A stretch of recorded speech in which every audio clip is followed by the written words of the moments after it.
Hello students, हमारा आज का टॉपिक है high school English first lesson 8 the sermon at the Banaras.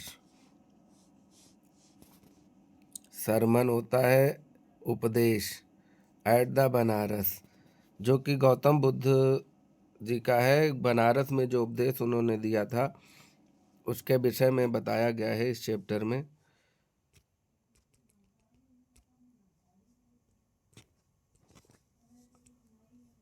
आगे देखते हैं।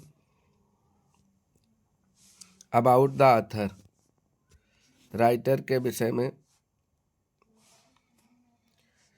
जो इसकी लेखिका हैं Betty Renshaw. Betty Renshaw 1927 2013 was born at Shannon in Mississippi. Shannon एक स्थान है मिसिसिपी का, वहाँ पर इनका जन्म हुआ था। सी obtained her bachelor of art from Mississippi college. इन्होंने अपना जो बीए की डिग्री थी वो मिसिसिपी कॉलेज से प्राप्त की। देन मास्टर ऑफ आर्ट, फिर पोस्ट ग्रेजुएट किया from Mississippi university for women, जो कि मिसिसिपी में यूनिवर्सिटी फॉर वुमेन, औरतों के लिए, जो महिलाओं के पढ़ने वाली जो यूनिवर्सिटी है, उससे इन्होंने अपना मास्टर डिग्री किया। Betty loved the Lord. जो बेट्टी थी वो ईश्वर को प्रेम करती थी। And served as Sunday school teacher at Baptist church. जो बैप्टिस्ट चर्च होती हैं जहाँ पर बैप्टाइजेशन होता है, यानी क्रिश्चियन लोगों का जो नामकरण जहाँ पर किया जाता है चर्च वगैरह में, वहाँ पर संडे स्कूल टीचर्स के रूप में काम करती थी। She successfully did her mission work. और उन्होंने सफलतापूर्वक अपना मिशन वर्क जो था, जो काम किया उन्होंने। She declared herself, she dedicated herself to the service of God. उन्होंने अपने आप को डेडिकेट कर रखा था सर्विस टू गॉड, ईश्वर की सेवा करने में।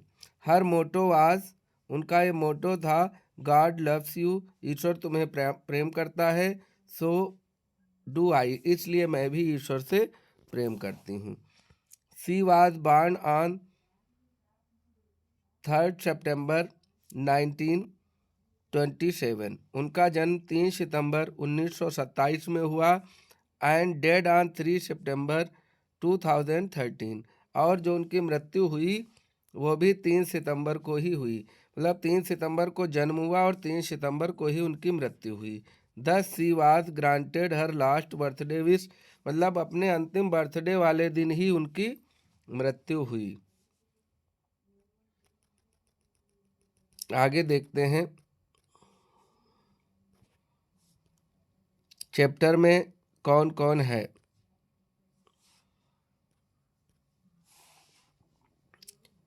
Gautam Buddha, he was the prince, वो एक प्रिंस थे। But he gained enlightenment and was known as Buddha. वो एक राजकुमार थे और राजा शुद्धोधन के पुत्र थे। लेकिन उनको जब इनलाइटनमेंट हुआ, जब उनको ज्ञान की प्राप्ति हुई, उसके बाद वो बुद्ध के नाम से जाने गए। He preached her first sermon at the city of Banaras. उन्होंने अपना पहला उपदेश बनारस शहर में दिया।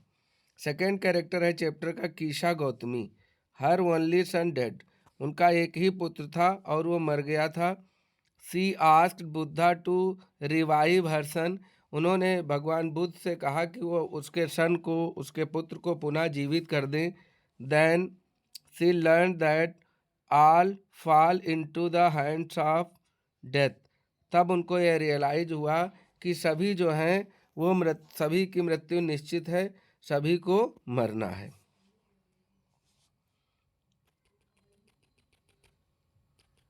इसमें ये होता है, गौतम बुद्ध की पहले की कुछ स्टोरी दी है, उसके बाद एक ईशा गौतमी होती हैं जिनका पुत्र जो है मर जाता है और वो फिर अपने सभी नाइवर्स में उसके लिए ऐसी दवाई मांगती हैं कि उनका पुत्र सही हो जाए, पुनः जीवित हो जाए।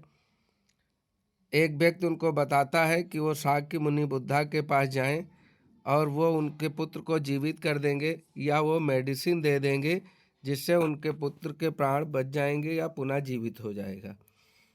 अंततः उनको रियलाइज होता है।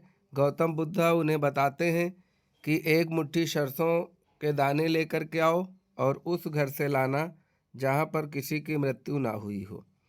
इस प्रकार की ईशा गौतमी को यह रियलाइज होता है कि डेथ इज यूनिवर्सल ट्रुथ, मृत्यु ही जो है सार्वभौमिक सत्य है और उससे कोई बच नहीं सकता है।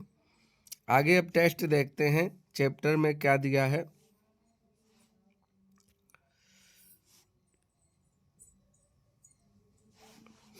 टेस्ट, गौतम बुद्धा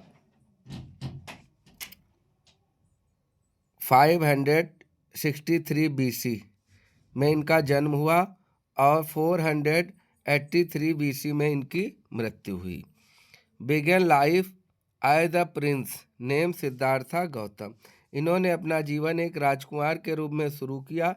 इनका नाम था सिद्धार्थ, बाद में इनका नाम गौतम पड़ा। इन नॉर्थन इंडिया में इनका जन्म हुआ था। इनके पिता का नाम था किंग शुद्धोधन। ये जो डेट दे रखी है 563 BC और 483 BC। बच्चों की ये नहीं समझ में आया कि ये पहले ये ज़्यादा है ये कम है। इसमें एक प्रोसेस होता है, BC होता है बिफोर क्राइस्ट, ईसा मसीह के जन्म से पहले। तो जैसे एक टाइम लाइन होती है, टाइम लाइन पे ये यहाँ पर ईसा मसीह का जन्म और इनसे पहले ये लाइन दी होती -1 -2 -3 -4, इधर ये माइनस में दी होती हैं और इधर सारी संख्याएं प्लस में दी होती हैं। तो इधर जो पहले जहाँ मान लो यहाँ पे जिसका जन्म हुआ तो बाद वाली जो संख्या आएगी वो कम होगी, तो इधर माइनस में आएगी और इधर जो बढ़ेगी वो प्लस में जाएगी। इसलिए इनका जन्म 500 ईसा मसीह के जन्म के 563 वर्ष पूर्व इनका जन्म हुआ और फिर 483 वर्ष ईसा मसीह के जन्म के 483 वर्ष पहले इनकी मृत्यु हुई।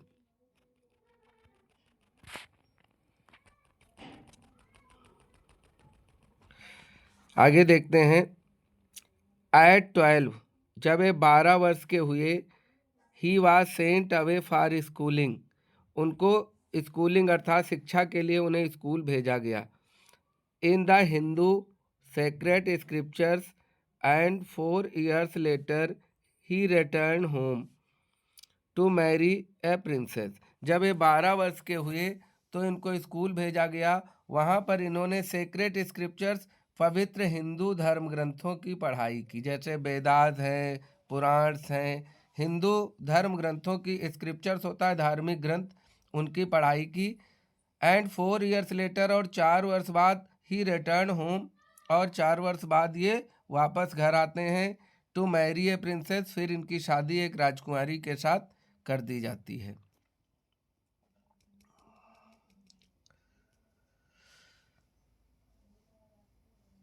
दे हैड ए सन, और इनके एक पुत्र होता है। And lived for 10 years as befitted royalty, और फिर ये रॉयल्टी राजसी ठाट के साथ अपने पत्नी और पुत्र के साथ 10 वर्ष व्यतीत करते हैं।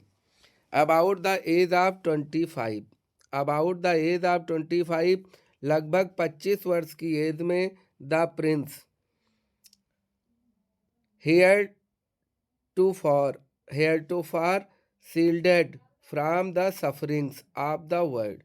25 वर्ष की एज में इनको ये रियलाइज हुआ कि ये जो संसार का दुख है इसको ये इन्होंने रियलाइज किया। व्हाइल ही वाज हंटिंग, जब वो शिकार करने के लिए गए बाहर की तरफ, chanced upon a sick man then an aged man then funeral procession and finally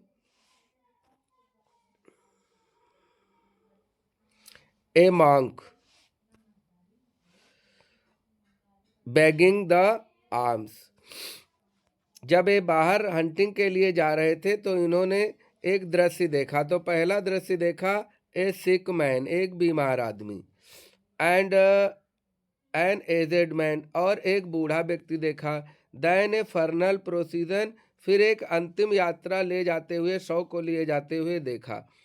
finally a monk begging for alms, alms होती है भीख।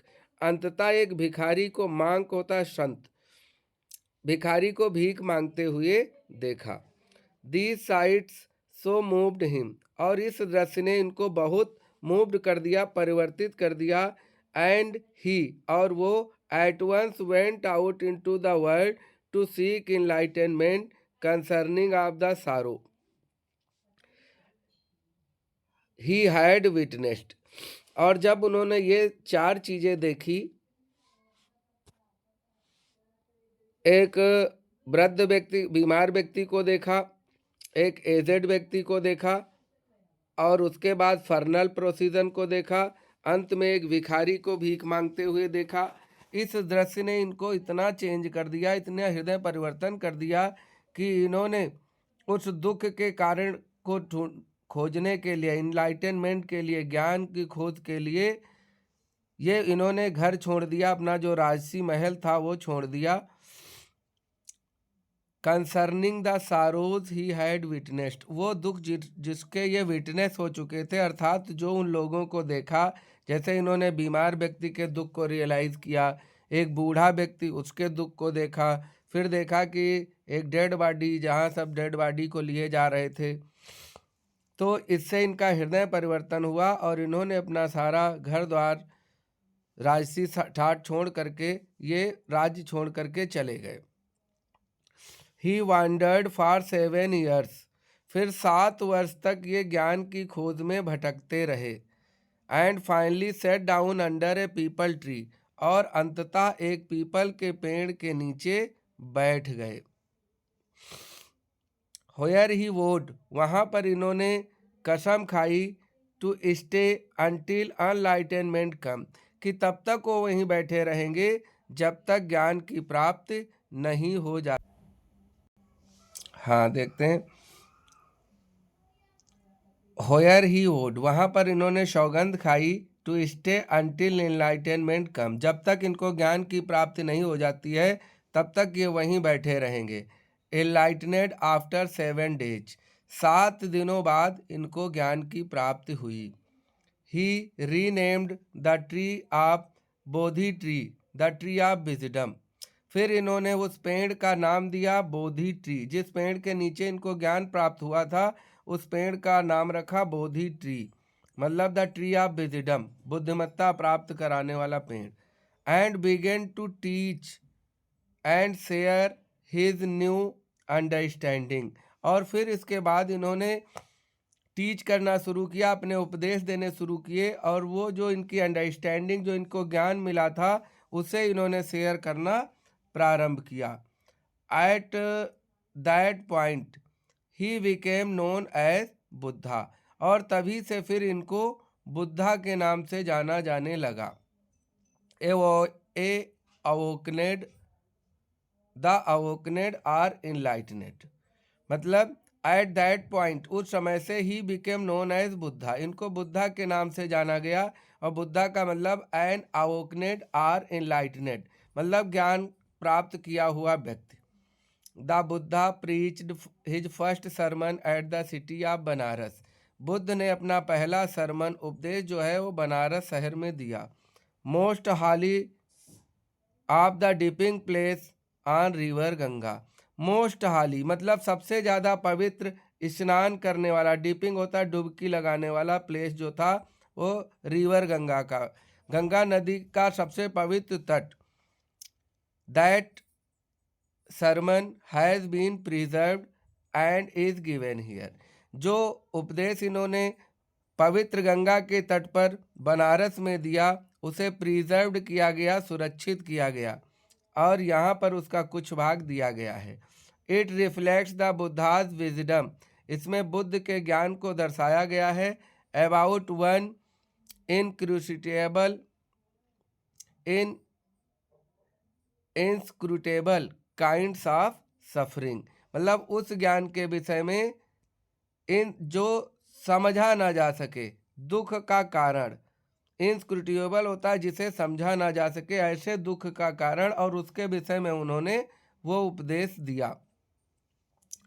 अगला पैसेज देखते हैं, पैसेज नंबर 2।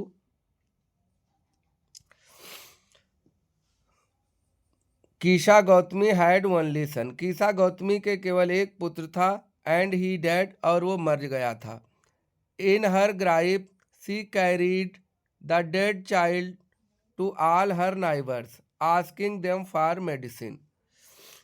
इन हर ग्राइफ, अपने दुख में, दुख के कारण, she carried the dead child, वह अपने मरे हुए बच्चे को लेकर के कहाँ जाती थी? ऑल हर नाइबर्स, अपने सभी पड़ोसियों के पास। आस्किंग देम फॉर मेडिसिन, और उनसे मेडिसिन पूछती थी, कि उसकी दवाई पूछती थी कि कैसे उनका मरा हुआ बच्चा जीवित हो जाए।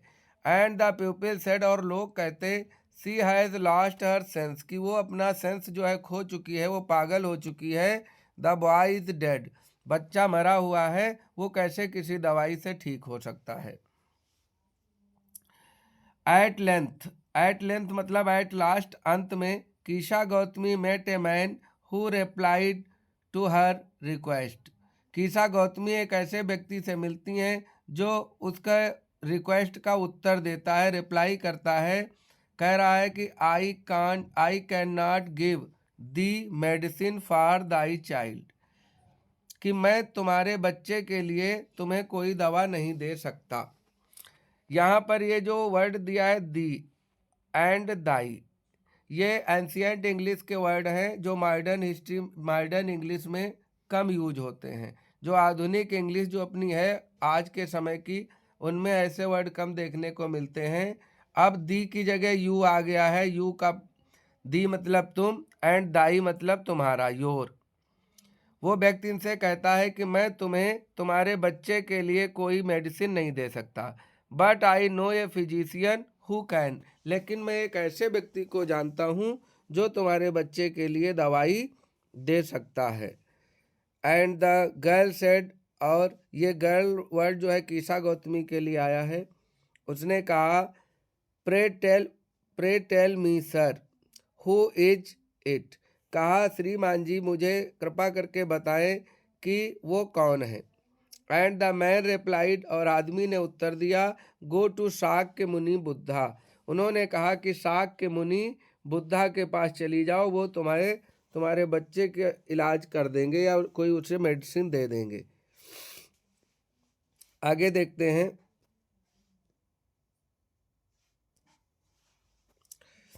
कीशा Gautami repaired to Buddha and cried, Lord and Master, give me the medicine that will cure my boy.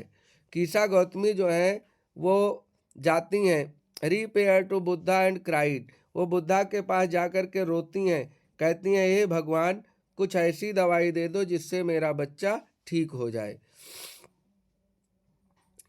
The Buddha answered, Buddha उत्तर देते हैं, I want a handful of mustard seed, मुझे एक मुट्ठी सरसों के बीज चाहिए। And when the girl in her joy promise to procure it, और जब वो कीशा गौतमी खुश हो जाती हैं और कहती हैं कि मैं अभी ला करके देती हूँ। द बुद्धा एडेड, बुद्धा जो है वो अपनी और आगे बात उसमें जोड़ते हैं, the mustard seed must be taken from the house where no one has lost a child, husband, parents or friend.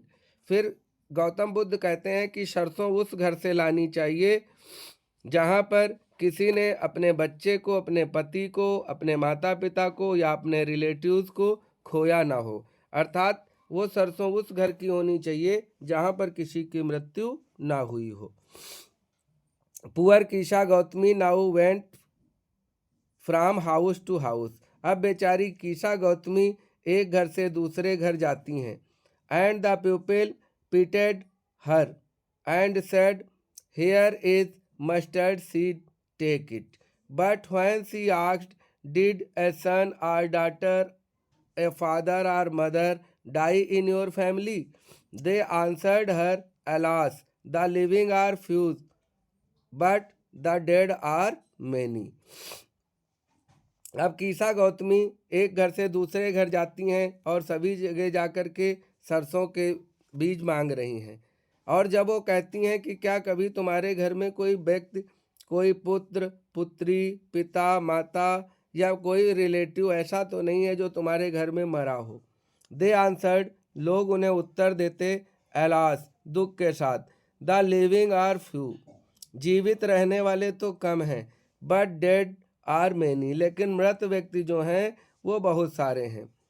Do not remind us our deepest grief, वह लोग उसे उत्तर देते और कहते कि हमें हमारे दुखों की याद मत दिलाओ।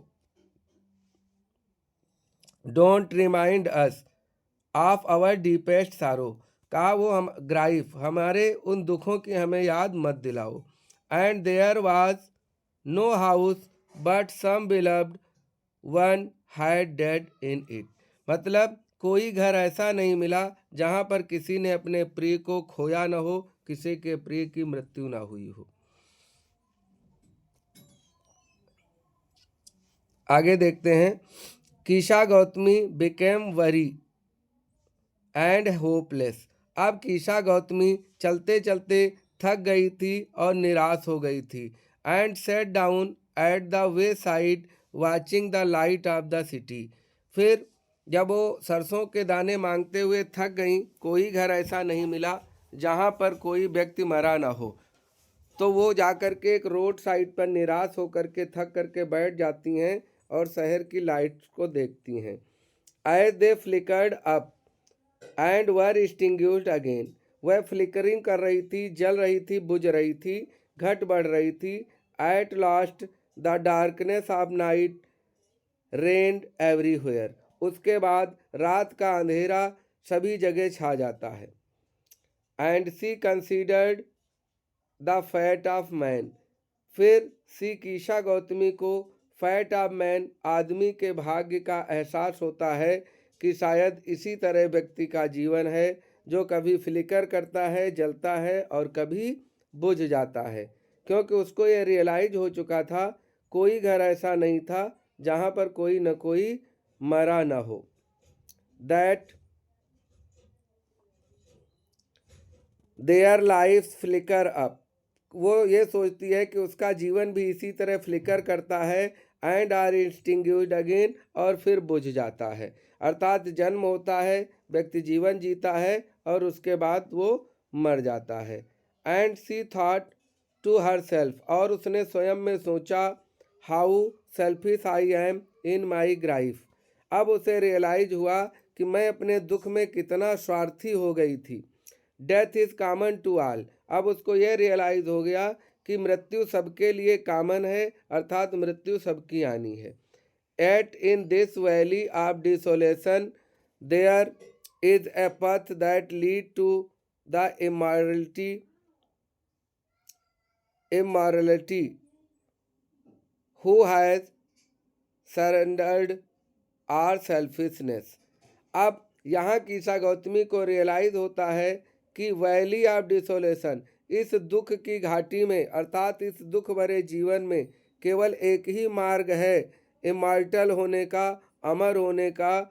वो ये है कि आप अपने स्वार्थ को सरेंडर कर दें, स्वार्थ को छोड़ दें, निस्वार्थ होकर जीवन जिए, मृत्यु तो निश्चित है।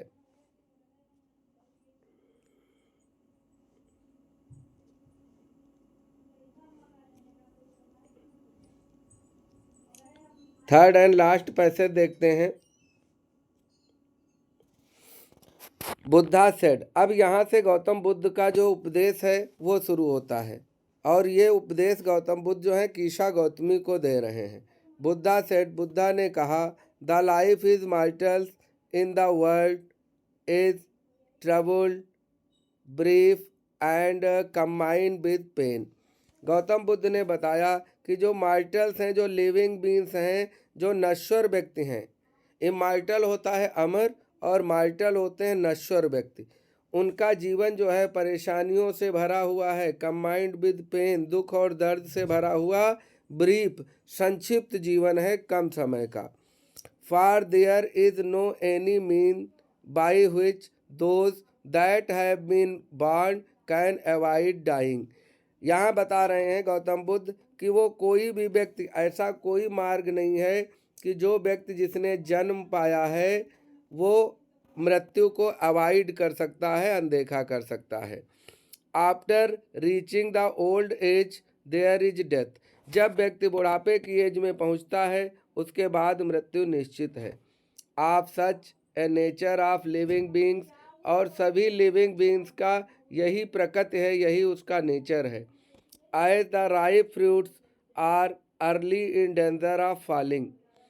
यहाँ पर गौतम बुद्ध एक एग्जाम्पल देते हैं कि जिस तरह से राइप फ्रूट्स, पके हुए फल को गिरने का खतरा रहता है, उसी तरह से so mortals when born are always in danger of death. इसलिए जो भी व्यक्ति जिसका जन्म हुआ है हमेशा उसके मरने का खतरा रहता है। As all earthen vessel made by the potter and is being broken. जितने भी मिट्टी के बने हुए वीजल होते हैं, बर्तन होते हैं, मेड बाय द पाटर, कुम्हार के द्वारा बनाए गए, वो अंततः टूट कर मिट्टी में ही मिल जाते हैं। So is the life of mortals. इसी तरह से नश्वर व्यक्तियों का, सजीव व्यक्तियों का जीवन है जो अंततः मर करके उसी में मिल जाना है। Both young and adult, both those who are fool and those who are wise, all fall in the power of death, all are subjected to death। मतलब जो भी व्यक्ति हैं वो चाहे छोटे हों या बड़े हों, बुद्धिमान हों या मूर्ख हों, अंततः उनको मृत्यु के हाथों में जाना ही है। डेथ इज यूनिवर्सल ट्रुथ, मृत्यु ही शाश्वत सत्य है। आप those who overcome by death depart from life, और वो जो भी overcome by death depart from life, जीवन के बाद जो मृत्यु में जाते हैं। जैसे a father can not save her son, एक पिता अपने पुत्र को नहीं बचा सकता। नार किन्समैन देयर रिलेशंस, ना तो किन्समैन होते हैं ब्लड रिलेशन, जो हमारे ब्लड खून के रिश्ते हैं, ना तो कोई एक रिश्तेदार दूसरे रिलेशन वाले को बचा सकता है। आगे गौतम बुद्ध कहते हैं मार्क्ड, यहाँ मतलब ध्यान देने की चीज़ है। Marked while relatives are looking and lamenting deeply. देखो जो हमारे रिलेटिव्स हैं वो केवल देख रहे हैं और लैमेंटिंग कर रहे हैं, केवल विलाप कर सकते हैं। One by one mortals are carried off, और एक के बाद एक जो भी सजीव व्यक्ति हैं, मार्टल्स हैं, वो ले जाए जा रहे हैं। कैसे ले जाए जा रहे हैं? लाइक एन ऑक्स, जैसे एक बैल को is led to the slaughter, slaughter होता है बूचड़ खाना, जैसे एक व्यक्ति को जैसे एक बैल को काटने के लिए बूचड़ खाने में ले जाया जाता है और वो केवल देखता रहता है और कुछ नहीं कर सकता। So the world is afflicted with death, इसलिए ये जो संसार है वो डेथ एंड डिके, मृत्यु और नश्वरता से प्रभावित हो रहा है। Therefore the wise do not grieve, इसलिए जो बुद्धिमान लोग होते हैं वो दुख नहीं करते। नोविंग the term of the world, कि ये इस संसार का नियम है कि जिसने जन्म लिया है उसको मरना निश्चित है। Not from weeping nor from grieving will anyone obtain peace of mind. यहाँ गौतम बुद्ध कहते हैं कि ना तो रोने से ना ही दुख करने से हमें मन की शांति नहीं मिल सकती। ऑन द कॉन्ट्रेरी, इसके opposite, his pain will be greater and his body will suffer. केवल रोने से, दुख करने से दुख बढ़ते हैं और हमारा शरीर जो है वो कष्ट पाता है। He will make himself sick and pale, धीरे धीरे वो अपने आप को बीमार कर लेता है। Yet the dead are not saved by the lamentation, इसलिए जो मरा हुआ व्यक्ति है वो हमारे विलाप करने से जीवित नहीं बच सकता, उसे बचाया नहीं जा सकता। He who seek peace should draw out the arrow of lamentation and complaint and grief। यहाँ गौतम बुद्ध बता रहे हैं कि वह व्यक्ति जो दुख विलाप और शिकायत जैसे भावों के दुखों को दूर कर लेता है। He who has drawn out the arrow and has become composed will obtain peace of mind. जो इन दुखों को अपने से दूर कर लेता है वो धीरे धीरे अपने मन पे कंट्रोल कर लेता है। Compose will obtain peace of mind, और उसके मन को शांति मिलती है। He who has overcome all sorrows will become free of sorrow and be blessed.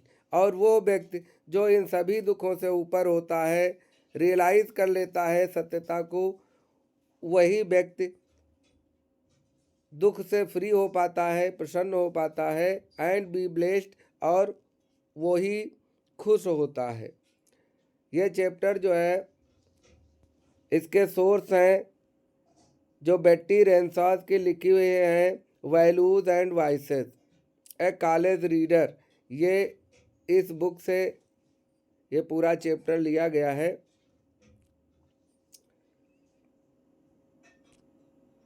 Video लंबी हो गई है, आगे कुछ क्वेश्चंस हैं, थोड़ा देख लेते हैं।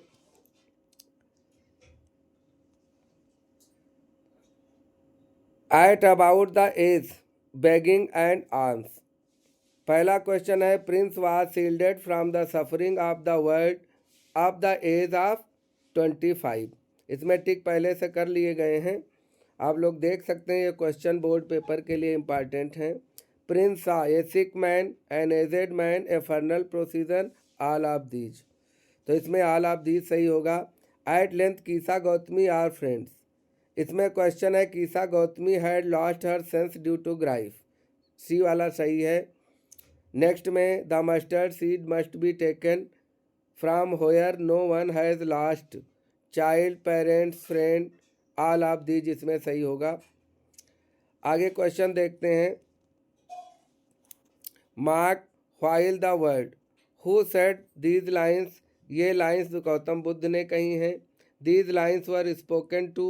ये लाइन्स कीसा गौतमी के लिए कही गई हैं।